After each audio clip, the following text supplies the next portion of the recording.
السلام علیکم رګور ذاکر رحمان د خپل پیج نه مخاطب یم. خلیل بھائی دا ویډیو کړی ده کنه، او خاص کر د پلان غار لپاره هغه چې کوم خدمت کوي او کومه منډه تړلوي هغه چا نه هم سپورټ پناه نه دي، او بیا ته میډیا خبره کوي. نو پلان غار کې خلیل بھائی خیر داسې سوال نه پیدا کېږي چې د پلان غار والا اتفاق راشي او بیا میډیا خاص کر یو شي او یو اواز او یو موټی جوړ شي. نو مشکل ده که په دې باره کې نور هر یو علاقې والا ګوري، خاص کر به د تنګي والا تنګي ته وګوره مړه تنګي معمولي غونډه کې ښار دی او دومره سوشل میډیا هم پکې نشته دی، خو اتفاق یو دی چې څه خبره راشي نو یو اتفاق دی او یو خبره یې ده. پوه شوې؟ نو هغوی چې کوم دی هر یو خبره هم چلېږي، هر یو کار هم کېږي او ښه په اتفاق سره.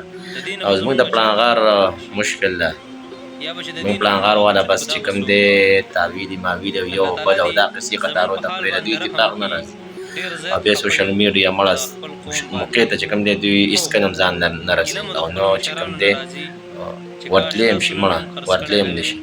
نو خلیل بھائی یو ستاسو ته هم سترګې دي، یو تا ته هم چې کوم دی تمه ده د خلکو او مینه هم درسره ده او امید هم درنه دی انشاءالله تعالی چې څه قسمه خدمت راځي څه کار هم راځي نو تاسو ترې وروسته شوي نه یې، مخ په وړاندې ورځئ. الله هم راته ژوندي لره، موږ تاسو ته دواګو او داسې زه څوک نه منم بل چې مطلب ستا غونته یو کس یو راپاڅي او د پلانغار لپاره خدمت وکړي. نو الله دې ټول عمر ژوندی لره خلیل بھائی.